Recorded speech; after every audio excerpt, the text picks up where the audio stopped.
mga places, ito ang location na si Kristo nagturo at naghimala ng 5 tinapay, 2 isda na pinakain niya ang 5,000 mga tao. At itong places na ito tinatawag na Tabka. Po. At ang 5,000 nabusog sila sapagkat si Jesus naghimala. Napipili pala i-multiply ni Jesus ang maliit na tinapay na mula sa balon sa isang bata at yung 2 isda ay nabusog ang 5,000 tao. Thank you very much. At ito pong places na ito, very holy. Secret itong places na ito. Imagine, 5,000 katao. Dito na sila pinakain ng Panginoon. At may natira pa. Imagine. At kuha ni Jesus sa kanyang mga disipulo na iligpit ang mga natitira. Sini ni Jesus? Manage ni Jesus ang 12 baskets ba yun? Ang natira, di ba? Sobra-sobra pa.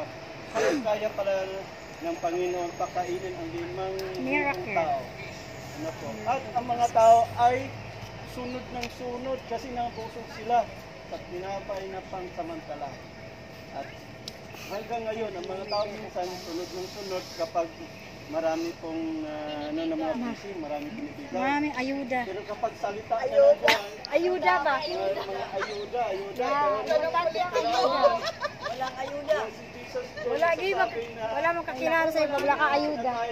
Naano na sila sa ayuda, mga Pilipino ngayon. Nasanay na sa ayuda, may kunting typhoon na ayuda.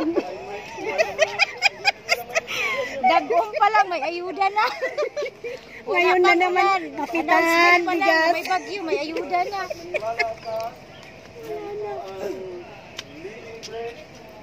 Ang salita niya sinasabi, yun po ay talaga pong buhay na walang hanggan ang ating matatanggap.